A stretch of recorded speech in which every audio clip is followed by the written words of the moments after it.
Assalamualaikum warahmatullahi wabarakatuh. Halo semuanya, apa kabar? Semoga kita selalu dalam keadaan sehat walafiat ya. Kembali lagi di video pembelajaran. Pada kesempatan kali ini saya akan berbagi materi bahasa Indonesia kelas 11 yaitu cerpen atau cerita pendek. Nah, apa saja materinya? Yuk kita simak videonya. Pengertian cerpen atau cerita pendek adalah cerita atau narasi yang bersifat fiktif yang memusatkan diri pada suatu tokoh dalam satu situasi. Adapun ciri-ciri cerpen, yang pertama biasanya terdiri dari 500 sampai dengan 5000 kata.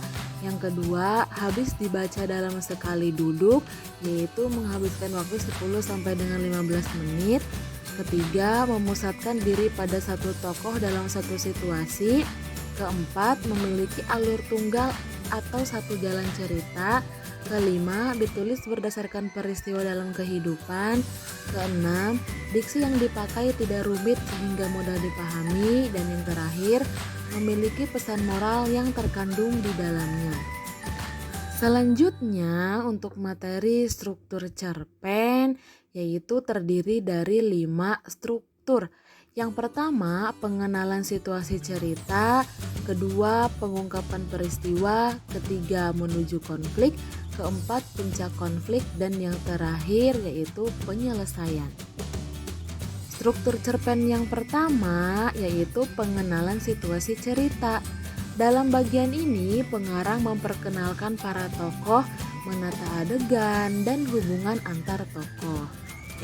Struktur kedua yaitu pengungkapan peristiwa. Dalam bagian ini disajikan peristiwa awal yang menimbulkan berbagai masalah berupa pertanyaan ataupun kesukaran-kesukaran bagi para tokohnya.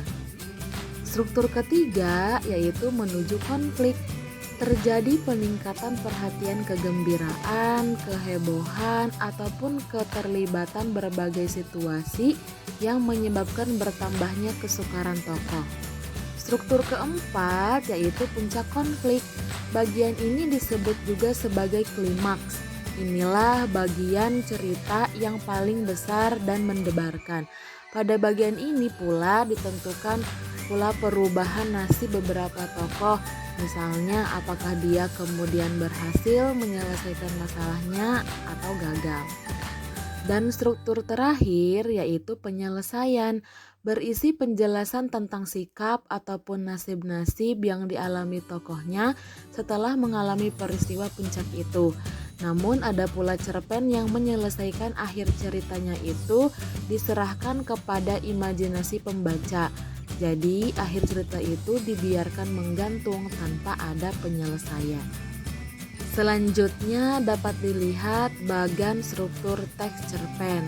Nah, dapat digambarkan sebagai berikut.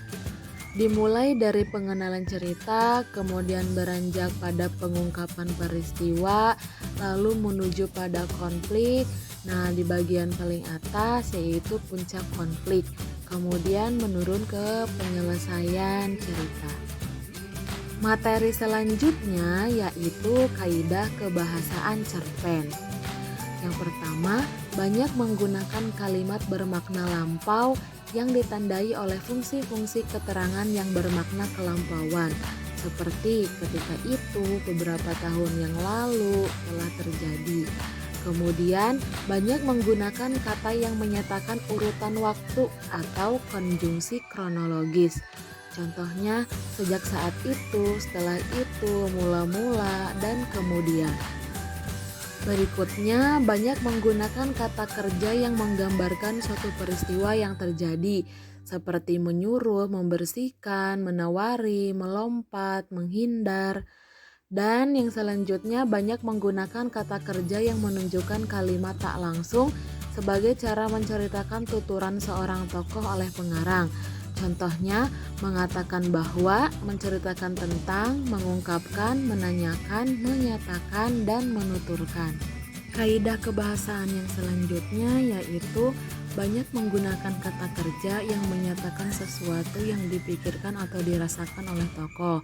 Contoh, merasakan, menginginkan, mengharapkan, mendambakan, dan mengalami. Kemudian menggunakan banyak dialog. Hal ini ditunjukkan oleh tanda petik ganda dan kata kerja yang menunjukkan tuturan langsung. Contoh, Alam berkata, "Jangan diam saja, segera temui orang itu." Nah, di sana terdapat tanda kutip, kemudian ada kata kerja yang menunjukkan tuturan langsung yaitu Alam berkata. Kemudian di mana keberadaan temanmu sekarang? Tanya Ani pada temannya. Kutipan langsung yang berada di dalam tanda kutip, kemudian kata kerja menunjukkan tuturan langsungnya adalah tanya Ani pada temannya. Kemudian tidak, sekali saya bilang tidak, teriak Lani. Nah, untuk kata kerja menunjukkan tuturan langsungnya adalah teriak Lani untuk perkataan atau kutipan yang berada dalam tanda petik. Dan kaidah kebahasan terakhir yaitu menggunakan kata-kata sifat atau descriptive language untuk menggambarkan tokoh, tempat, atau suasana. Nah, itu tadi penjelasan materi teks cerita pendek atau cerpen, dimulai dari pengertian cerpen, kemudian ciri-ciri cerpen, lalu terdapat struktur teks cerpen, dan yang terakhir kaidah kebahasaan teks cerita pendek. Semoga video ini bermanfaat. Terima kasih yang sudah menonton. Jangan lupa like, komen, dan subscribe. Tetaplah semangat dan raihlah cita-citamu. Sampai ketemu di video-video selanjutnya ya. Wassalamualaikum warahmatullahi wabarakatuh. Bye-bye.